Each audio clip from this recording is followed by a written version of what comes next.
जब बादशाह को हर जगह तलाश के बावजूद सिंदरी कहीं नहीं मिलती तो वो सीधा खुर्शीद के कमरे में पहुंच जाता है। वहां जाकर वो एक पायल दिखाता है जो उसे मिली होती है, और जैसे ही खुर्शीद उस पायल को देखती है तो फौरन पहचान लेती है कि ये इसी की है।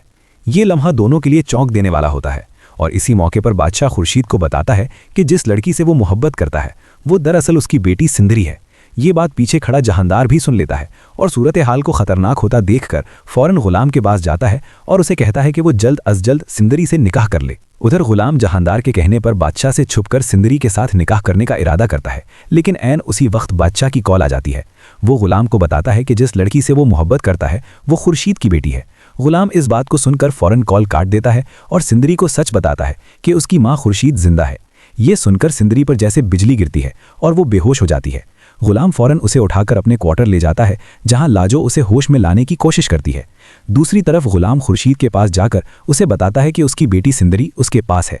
ये सुनकर खुर्शीद फौरन उसके साथ जाती है, और जैसे ही वो सिंदरी को आवाज़ देती है तो वो होश में आ जाती है और माँ बेटी बरसों बाद एक दूसरे से लिपटकर रोने लगती हैं। इसी दौरान जहांदार भी वहां पहुंच जाता है और सूरत हाल को संभालने की कोशिश करता है, लेकिन तभी सुंदरी साफ कह देती है कि वो गुलाम से मोहब्बत करती है। खुर्शीद उसे समझाने की कोशिश करती है कि बादशाह भी उससे मोहब्बत करता है, जिस पर माहौल मजीद कशीदा हो जाता है।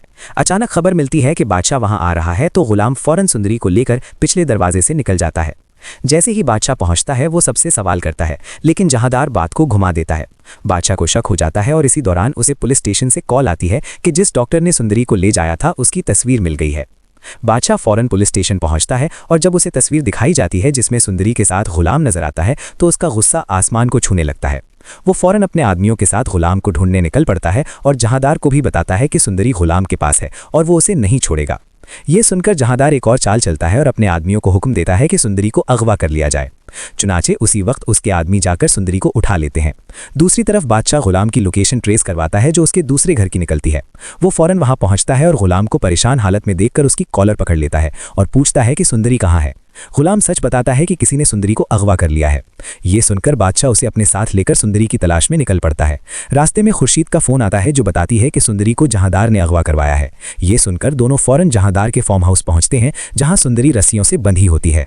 गुलाम फौरन जाकर उसे आज़ाद करवाने लगता है, लेकिन इसी दौरान एक शख्स उस पर फायर कर देता है और गोली उसके बाजू में लगती है। ये देखकर बादशाह और सुंदरी फौरन उसे अस्पताल ले जाते हैं, जहां डॉक्टर उसका इलाज करते हैं और गोली निकाल देते हैं। जब गुलाम की हालत बेहतर हो जाती है तो बादशाह एक बड़ा फैसला लेता है। वो गुलाम और सुंदरी को साथ लेकर जहांदार के पास जाता है और कहता है कि ये दोनों एक दूसरे से सच्ची मोहब्बत करते हैं, इसलिए इनकी शादी करवा दी जाए, जबकि वो खुद मुहर्रक से शादी करने के लिए तैयार है।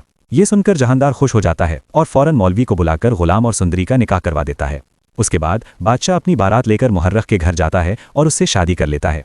यूं कहानी एक जज्बाती मोड़ पर खत्म होती है, जहां एक तरफ सच्ची मोहब्बत को उसका अंजाम मिलता है और दूसरी तरफ बादशाह अपनी मोहब्बत की कुर्बानी देकर एक बड़ा फैसला करता है।